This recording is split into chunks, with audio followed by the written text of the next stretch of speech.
Olá pessoal, sejam bem-vindos. Se inscrevam aqui no meu canal Rudimota, tá? Vão lá no meu Instagram também, se inscrevam, @Rudimota.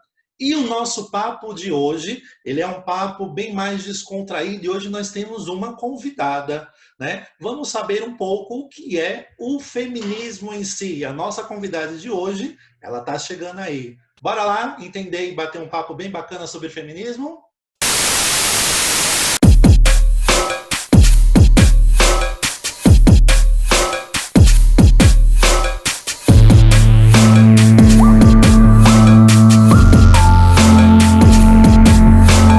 Bom, pessoal, sejam bem-vindos. Eu vou deixar que a minha convidada ela se apresente. Hoje nós temos uma mulher. Então, com vocês, a nossa convidada. Olá, gente, tudo bem? Bom, meu nome é Liliane Rosado, eu sou professora, né, da Escola Patativa do Assaré, em Assaré, Ceará, interior, né, Rudiai do Ceará. Tenho 36 anos, também trabalho na coordenação de uma escola privada aqui da nossa cidade.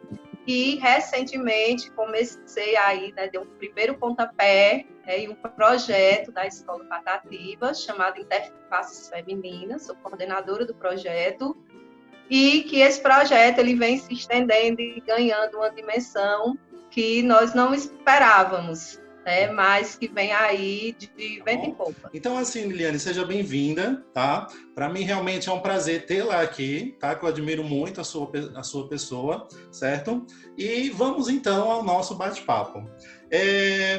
Para você, a mulher hoje em dia, ela já ocupou espaço na sociedade ou ainda falta alguma conquista para as mulheres? Bom, falta muito, viu? É. Falta. Nós já, né, nós mulheres, nós já conseguimos sim muita coisa, né, através de luta. Mulheres que, né, nos antecederam, deram pontapé à inicial, começaram essa luta, né, no combate às opressões femininas. Mas ainda falta muito, né? Assim, nós ainda não conseguimos o nosso espaço como nós gostaríamos. Até porque, Ruth, a luta, né, das mulheres é um movimento social, né, e que em tempos ele avança, e ao passo que ele avança, ele também acaba recuando em alguns momentos da história. Então, se a gente for fazer uma análise histórica, houve vários momentos em que nós conseguimos avançar, mas outros momentos em que essa luta ela teve que recuar, né? E aí a gente é uma luta que ela não pode parar de forma alguma, né? Ela continua dentro dessa perspectiva que eu acabei de colocar, dentro desses avanços e desses recursos. Você é o seguinte, você já sofreu algum preconceito por ser mulher e lutadora das causas feministas? Com certeza. Gente, sempre a gente está passando por isso, né? Então, assim, eu estava lendo esses dias um livro da Manuela Dávila, que é o Porquê Lutamos. E ela faz justamente, ela fala essa questão de que ninguém nasce feminista, né? A gente se descobre. E aí eu me descobri feminista devido justamente às experiências que eu já passei, que eu já vivi. Né? Então, assim, eu venho de uma família de 4 irmãos, né? Eu sou a mais velha, e o meu pai foi muito centrado nessa questão de que mulher não pode isso, mulher não pode aquilo, né? Eu sempre bati muito de frente com ele por conta disso. Eu ficava perguntando por que meu irmão pode isso, por que ele pode sair, por que ele pode ir numa festa, por que eu não posso? Eu ficava questionando. Nós tínhamos uma lanchonete e sempre eu que tinha que ficar tomando de conta, né, lá atendendo, no atendimento, e ele saía, ele podia sair para namorar, para passear em uma praça, e eu não podia sair. E eu ficava perguntando por que ele pode e eu não posso.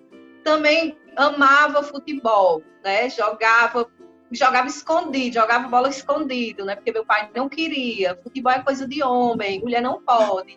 Então, assim, dentro desse contexto e a partir dos estudos, né, desse universo, né, do movimento feminista, eu acabei me descobrindo, né, dentro dessa luta, porque eu também me questionava, eu queria saber o porquê que certas coisas mulheres não podiam fazer e os homens podiam, o que impedia?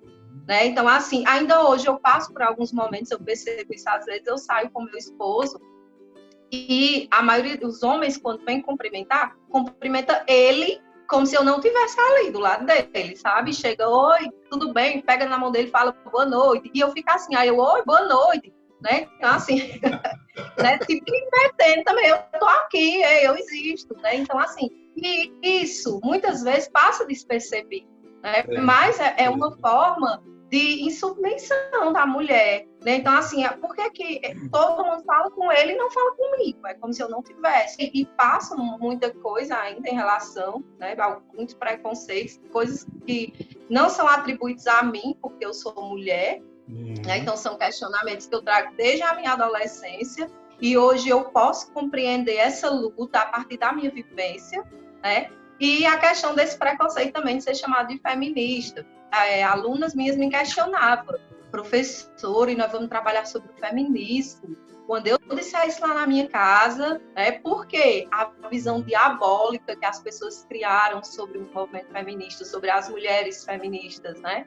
Que feminista não gosta de homem, que feminista é mal-humorada, é mal-amada, né? Então, tudo quanto é ruim de negatividade jogaram aí em cima do movimento, das mulheres feministas, e criaram essa imagem, né, distorcida do que realmente é o movimento. Da mulher feminista, ela é uma mulher, como todas as outras. Não é que ela é mais ranzinza, não é que ela é mais chata, não é que ela não pode namorar, ela pode sim, mas ela está lutando pelos direitos dela, né? Nós fomos submetidos a essa criação, é um processo histórico, é uma construção histórica, né? Então, a Simone de Beauvoir, ela traz nessa perspectiva, na sua teoria, que ela fala dessa questão dessa construção. Os papéis, né, entre masculino e feminino é uma construção histórica, social, cultural, né? E assim, não vem determinado no sexo biológico, né? O que a mulher tem que ser, o que o homem, nasceu o homem tem que ser assim, assim.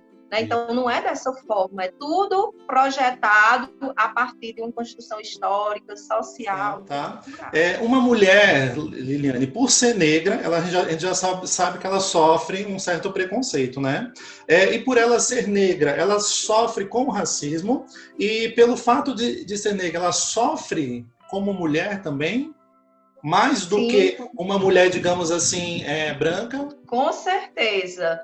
Aí, o que acontece? Essa mulher, além dela ser mulher, ela ainda vai enfrentar a questão do racismo. Né? Então, nesse pensamento, dentro dessa sua pergunta, Rudy, a gente pode trazer o conceito da interseccionalidade, trabalhado por vários autores negras, né? A Djamila Ribeiro, a Angela Davis, né?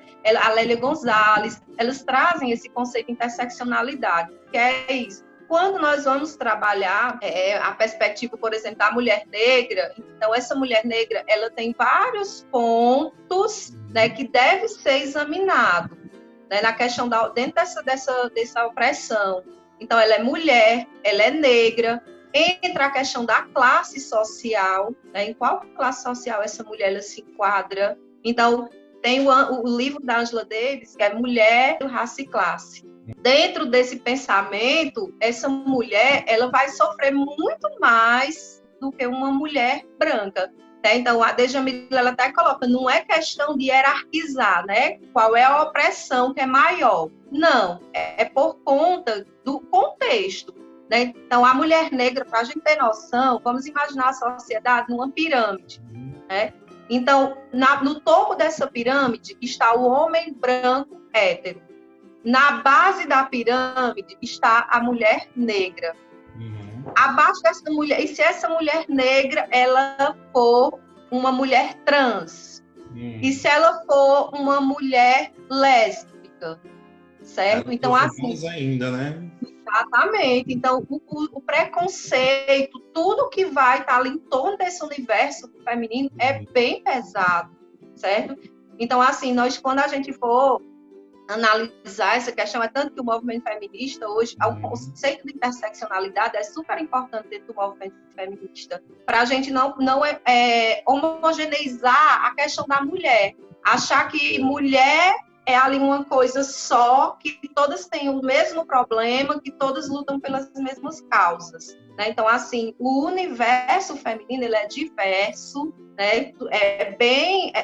Nós temos que observá-lo a partir de cada contexto, de onde aquela mulher está inserida, né? A questão do gênero, a questão da raça e a questão da classe social dessa mulher. É bem importante a gente perceber essa questão da mulher negra, né? Então, para você ver, na época que inicia o movimento feminista, se nós formos ver o movimento das mulheres operárias que lutavam para ter o seu espaço fora do lar, né? Porque, historicamente, qual é o espaço feminino? É o espaço privado, o espaço doméstico. Né? Criaram aí esse espaço naturalizado para essa mulher. E as mulheres vão entrar na luta para alcançar o espaço público, para trabalhar fora. Né? Enquanto as mulheres negras, né, na época, nessa mesma época do movimento operário, elas ainda lutavam para ser reconhecidas enquanto mulher. Né? Então, nem no contexto de mulher elas se inseriam.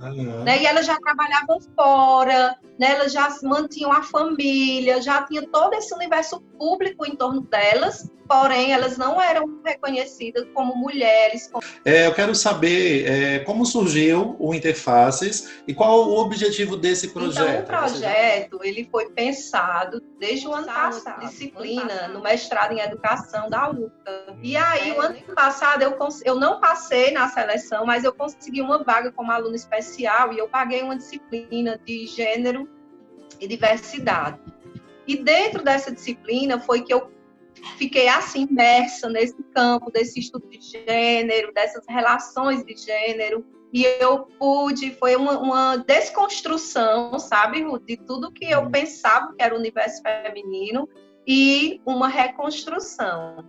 Né? Então, assim, essa reconstrução ela é diária. Cada dia que eu leio mais, que eu estudo mais coisas a gente aprende, mais coisas a gente vai vendo. Exatamente. Que não é da forma como a gente pensa e acha. A partir dessa disciplina surgiu a ideia de trabalhar essa questão dessa relação de gênero na escola, lá na Escola Patativa. A Escola Patativa é uma escola de zona rural, né? Nós temos a presença desse universo feminino, nós temos mulheres do campo, né, que tem uma forma de trabalho totalmente diferente do que está programado e pensado para as mulheres. Né? Então, são mulheres que são lideranças em suas comunidades, então, totalmente fora do contexto desse processo de homogeneização do que é a mulher. E aí eu achei super pertinente montar esse trabalho do Interfaces Femininas, justamente esse nome, né? Interface, porque são muitas as faces das mulheres. Né? E nós temos que perceber, além dessa face, que eu posso enxergar o íntimo, né, através do olhar dessas mulheres. São as lutas, o que essas mulheres passaram, o que elas enfrentam, né, qual é o contexto histórico em que elas estão inseridas, certo? Então, eu pensei em levar isso. Então, esse ano a gente já iniciou fazendo reuniões, frequentei algumas comunidades, fiz reuniões com algumas mulheres, né? Lá na Serra nós temos grupos de mulheres, tem a Flores do Sertão, é um dos grupos que elas estão imersas no projeto Paulo Freire, né? Muito bacana, levei elas para a escola, muito bom. Aí veio a pandemia, né? Suspendeu as aulas, não tivemos mais como florescendo esse terreno lá na escola, né? E aí a gente criou essa página do Instagram, é uma página informativa, ela tem o objetivo de informar, né? De trazer questões sobre as lutas femininas, de mistificar essa questão do feminismo, né, os achismos em torno do feminismo, trazer a questão da mulher negra, como é que essa mulher negra, onde é que ela está inserida, como é que a gente deve perceber a questão da mulher negra, as mulheres trans também, né, são as diversas formas do ser mulher. Então, o papel do Insta é pensando nessa mulher do campo que eu pensei. Essas mulheres são mulheres que talvez elas não tenham acesso à internet, né? Talvez não chegue até lá.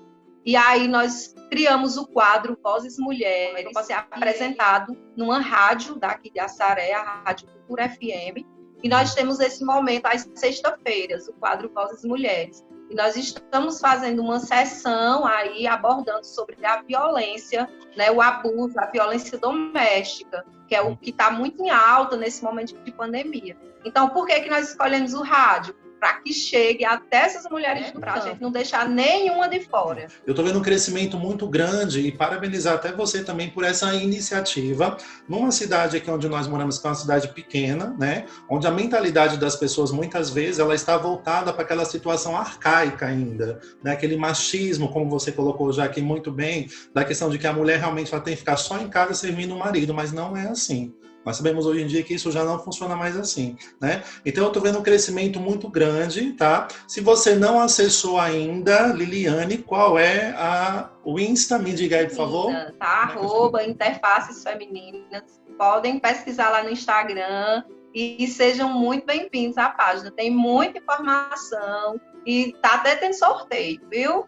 De vez em quando a gente inventa sorteio do livro, né, para poder aí chamar o pessoal, atrair mais o pessoal e incentivar a leitura, né? Várias partes do Brasil que acompanha, que me manda mensagem elogiando, parabéns. É muito importante essa fala, esse discurso. Nós também recebemos depoimentos de mulheres, tá? Mulheres que queiram, aí vocês que estão nos assistindo, que tem uma história bacana, legal, para incentivar outras mulheres e quer compartilhar, pode mandar no direct, tá, do Interfaces, que nós vamos estar publicando. Se não quiser se identificar, não tem problema, né? A gente usa aí um codinome, mas cada contribuição que chega é super bem-vinda.